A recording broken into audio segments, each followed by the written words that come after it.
Hello, everyone. Thank you so much for joining on this wonderful Tuesday. We're getting started with our webinar today. What is a digital strategy? Figuring out ways that you can understand and improve your own digital strategy. This is a co-presentation today between Virtuous Software and PivotGround.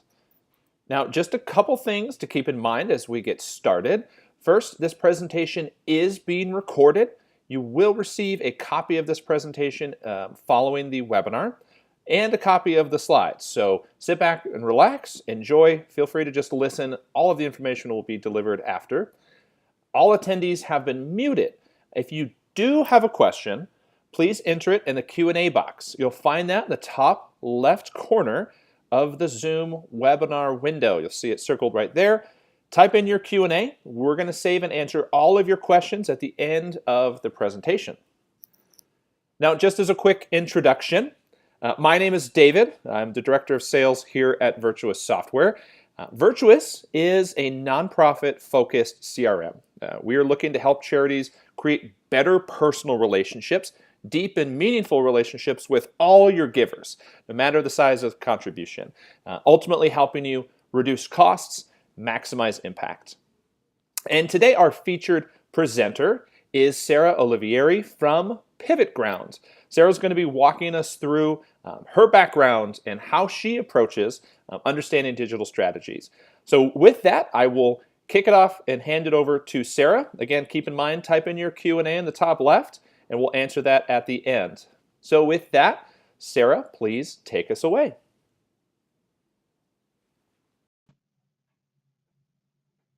Thank you, David, and welcome everybody. Today we're going to be talking about digital strategies, which is one of my favorite topics, in fact, strategies in general. So what I want to do is give you a quick overview of how today's going to go.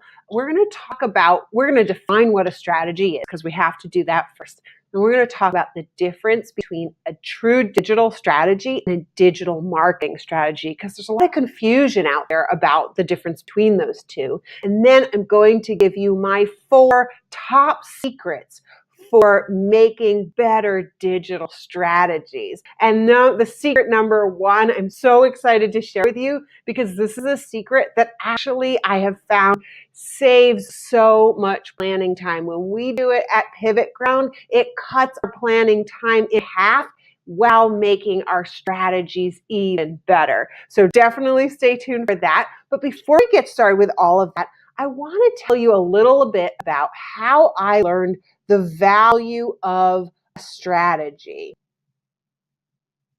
My first kind of real taste of the power of a strategy came, I come from a nonprofit administration background originally, and I was brought on in a new position at a nonprofit, very small nonprofit, and I was kind of the first administrator in after the founding executive director. So I got to work kind of cleaning things up, putting more of a strategic plan in place, even though it wasn't a formal strategic plan. It was really just how are we going to get from point A to point B of growing as a nonprofit, clarifying the vision, and so on and so forth. When I joined this nonprofit, they were beginning to court a major donor, someone who was very wealthy and had a personal connection with the mission of the nonprofit. This person had a good relationship with the executive director, but year after year went by, and this philanthropist only gave, tops $2,000 each year. Then one year, a representative of, this was the year I joined the organization, the representative from this philanthropist started talking to the executive director and really wanted to talk to me. I was a little nervous. I'm like, why is this person wanting to have a phone conversation with me? We got on the phone and she really just wanted to hear this vision that I was building for the nonprofit. So I laid it out, what we were going to do, year after year and where we were going to and kind of the increments of getting there. And lo and behold, the very next week, we got a letter in the mail with an accompanying check. The check was for $100,000, and the letter said that they were going to give us $100,000 in unrestricted funds for the next 3 years. And to me, that is when I learned that it's not just having a plan that tells you where to go. actually having the plan helps you get there. Communicating that plan and that vision and communicating how you're going to make that a reality is so fundamental for actually making that reality come true, because it gets everybody on board with supporting your movement in that direction, from funders to your team, to your volunteers, and even for you, so you can feel the value of each step that you're making. So that's just a little story that I wanted to share that was really a pivotal moment for me, realizing the power of a strategy. Uh, Before we can kind of go into what a digital strategy is, we really have to make sure that we understand what a strategy is, right? And this is something that actually isn't so clear for people. Unfortunately, you can see there's some key terms I have here, and these key terms are all things that are included in a good strategy, in my opinion. But the one here, tactics, I actually want to start with that one, even though that's third on my list. Oftentimes we say, we're going to do a strategy, or one strategy is this.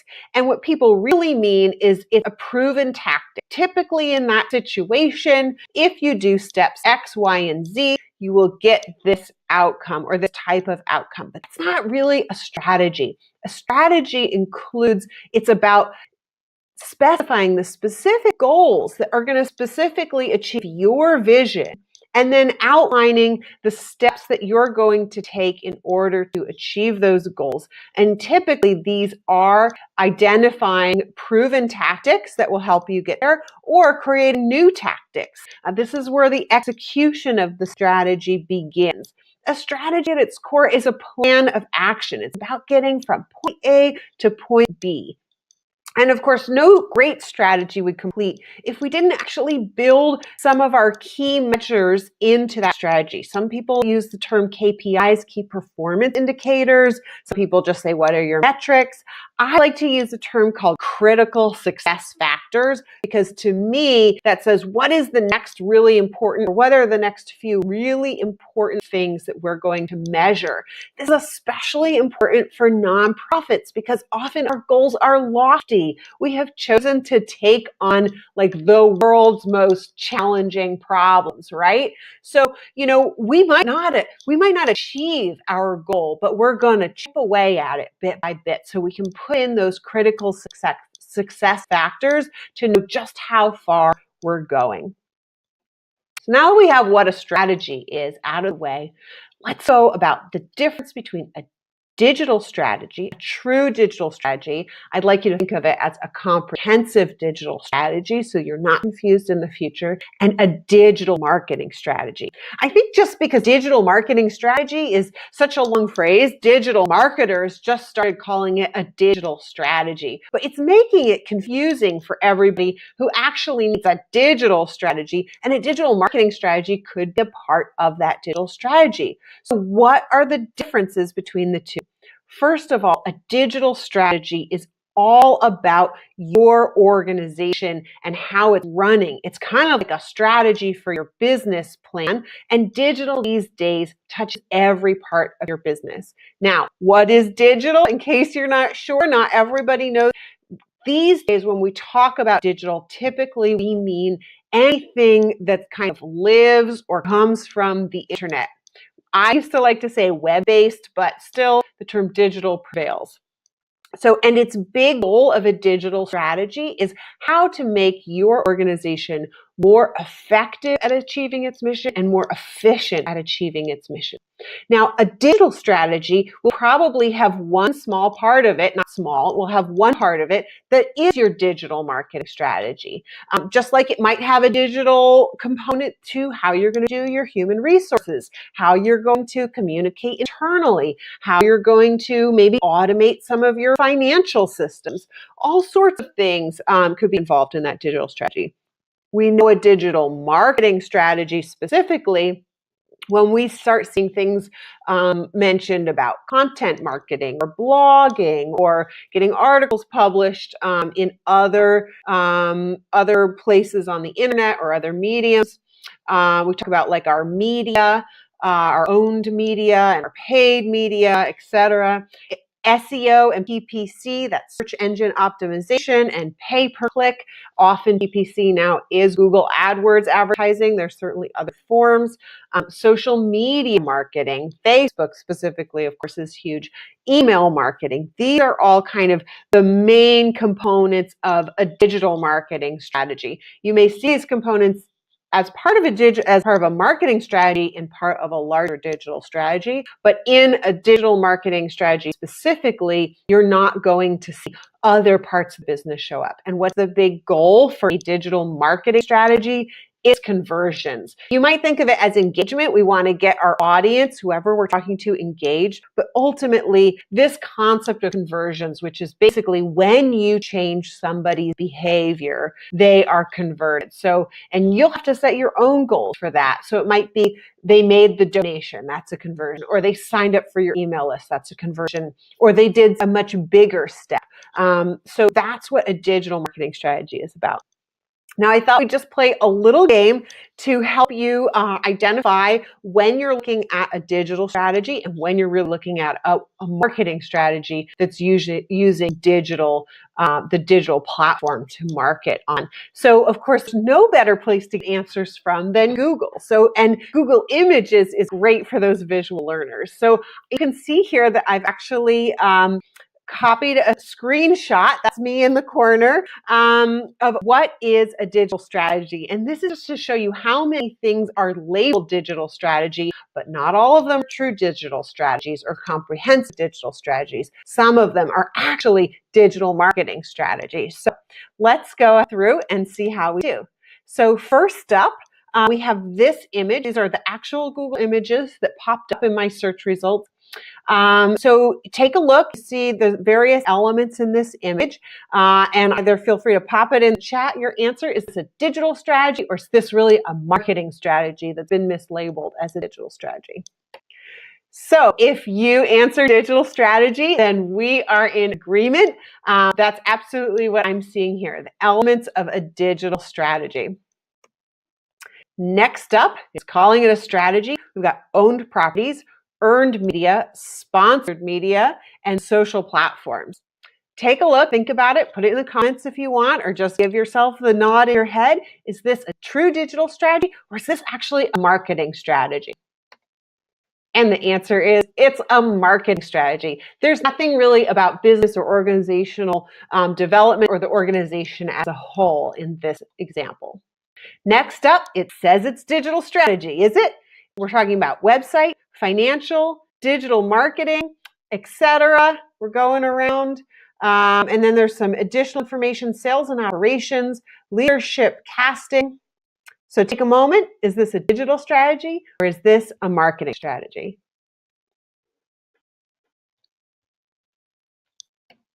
And my slide isn't working properly, but it is a true digital strategy.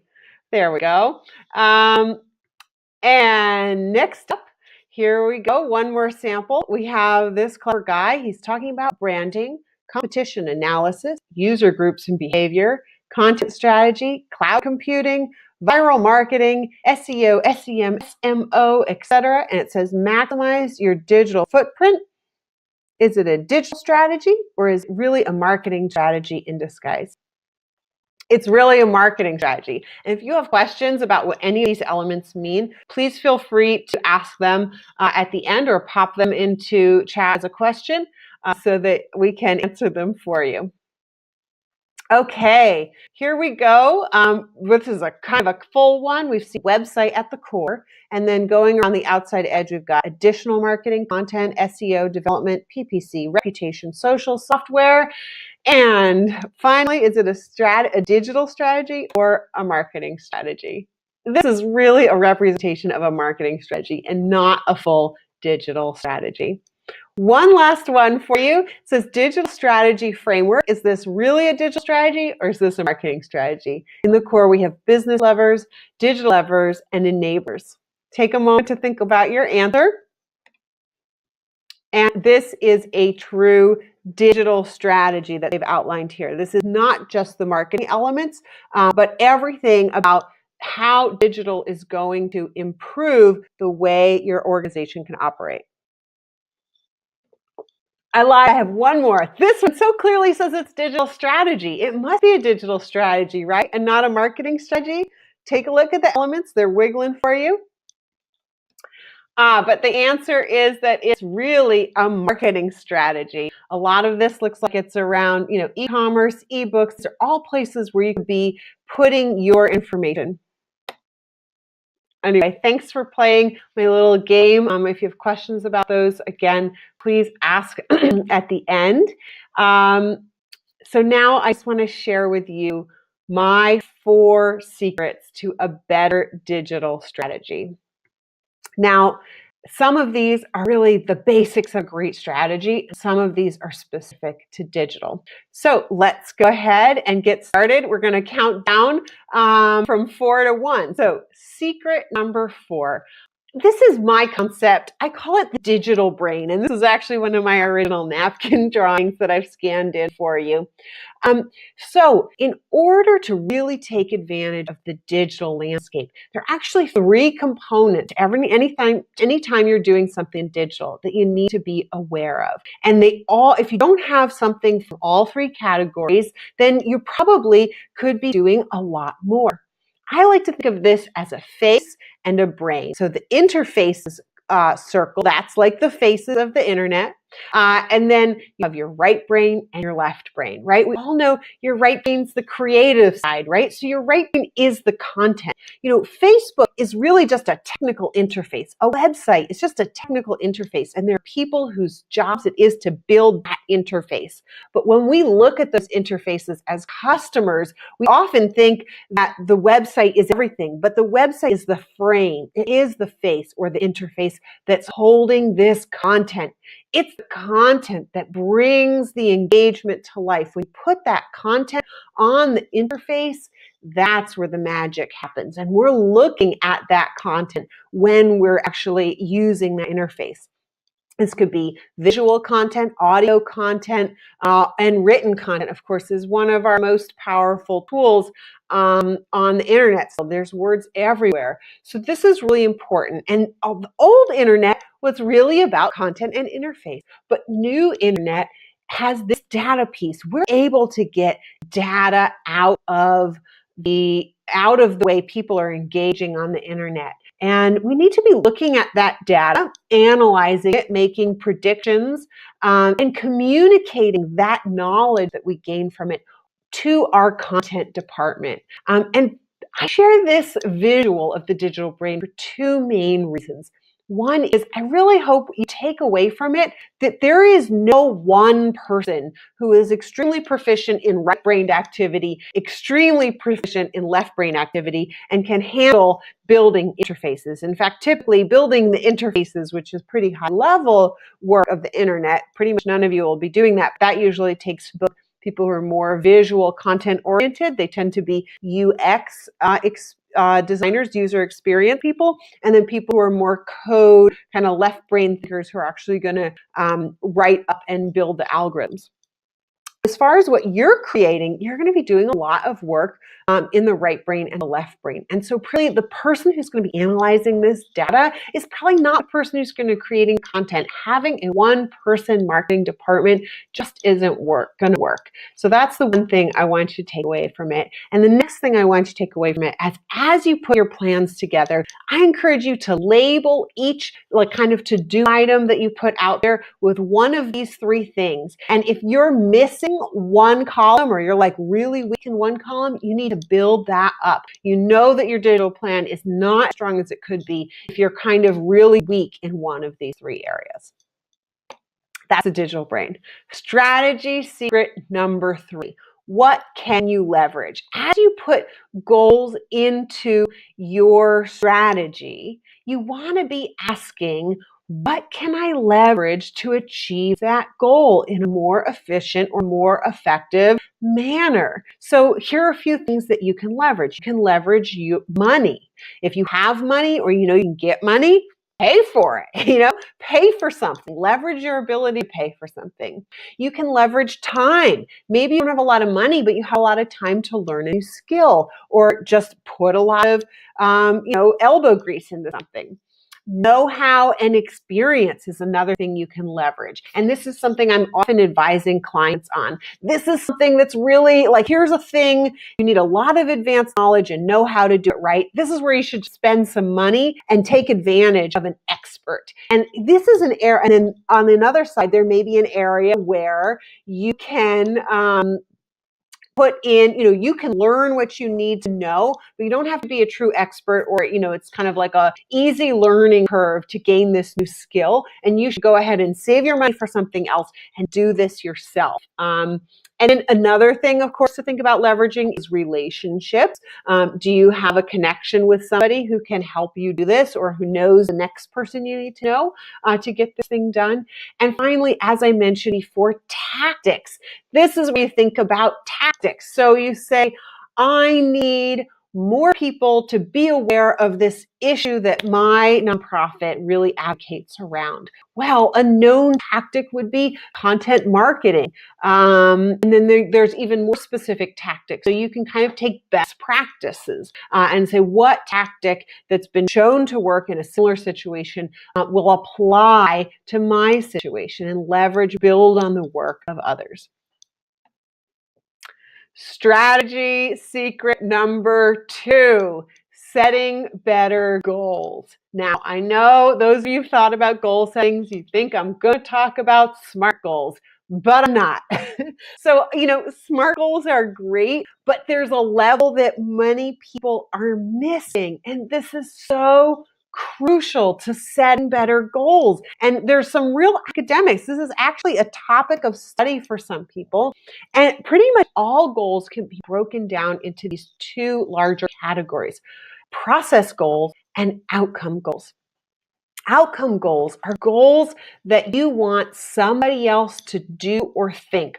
I want you to sign up for my webinar. I want you to go, recycle your recyclables. I want to save, I want to get 50 new clients into my treatment program this month. Those are outcome goals. You can try to make those things happen, but you actually don't have control of them. That's where process goals come in. Process goals are the actions that you can actually take in order to attempt to affect that outcome goal. So I really encourage you to label every goal in your strategy. Is this an outcome goal or a process goal? And if you have a process goal that isn't connected to some outcome, then better think whether you should be doing that process, because you might just be spinning your wheels. And if you have an outcome goal and you haven't listed the process goals that are going to get that outcome, then you are not done. So many people, I think, fail at achieving their goals because they have only listed their outcome goals and they haven't really focused on the things that they are going to do to try to achieve those outcome goals. One last point I want to make about these 2 types of goals, which is really important for nonprofit organizations. And that is that you want to be measuring both, because often as nonprofits, as heart-driven people, our outcome goals are extremely lofty. They are very hard to achieve. And sometimes we work really hard to achieve them, but we only make a small change towards reaching that goal. And that's okay, because every small step forward, which is really hard earned, is totally worth it. But that's where you need to be measuring your process goals. If did you execute the processes you said you were going to? Did you do them as much as you said you were going to in order to try to make an impact on this outcome goal? Then you can say, wow, we didn't end heroin use in our county, but we did X, Y, and Z this many times in order to try to make that impact. And you can say, either at that point, we made a small impact and we just need to keep doing this. It's just a really hard problem, but we're doing the right things. Or you can say, you can look at what actually happened and say, actually, we set these processes, we thought they were the right things, but now we think we're going to try some other processes that might actually make a bigger difference towards achieving this outcome. And that's really great to share with your stakeholders and with your board so that they realize that just because, that achieving your outcome goals doesn't necessarily, whether you didn't achieve them or did achieve them, that's only one side of the story. They need to see how hard you worked to achieve that outcome. And oftentimes in nonprofit, we are working very hard because we've chosen the hardest goals. People in for-profit businesses, they tend to look at what's the easy goal we can achieve that will be very profitable. That's not how us nonprofit people think. So this is going to give you a much better way to measure your success. And finally, secret number 1. This is my favorite. This is what's at the core of the digital impact method. And that is that you need to link all of your goals to your mission. If you write a strategy that's just a set of goals, then basically you have a report. But if you create a strategy document that actually says, this goal, we're doing this in order to achieve this part of our mission, then you start to have something that can really keep you on track and move the needle on your mission. The strategy should get you from point A to point B. It shouldn't just be a big list of to-dos. It should be like a map. Map it out. How is this goal going to get you to this next goal, which is going to get you to the next goal, which is going to get you towards achieving your mission, making that impact that is at the core of why your nonprofit exists. So that is my number 1 thing that I wanted to share with you today. And now I think we're going to open up for a few questions, but I wanted to make sure this is my direct email. If you'd like to email me directly, you can just do so at sarah@pivotground.com. Or if you'd just like to read a little more about what the digital impact method is and what we do and the kind of strategies we build, you can go to pivotground.com. And if you'd like to talk to someone further, you can sign up for a 15-minute call on that site. So now I'd like to, take your questions, and I'm happy to stay and answer for them as long as I can.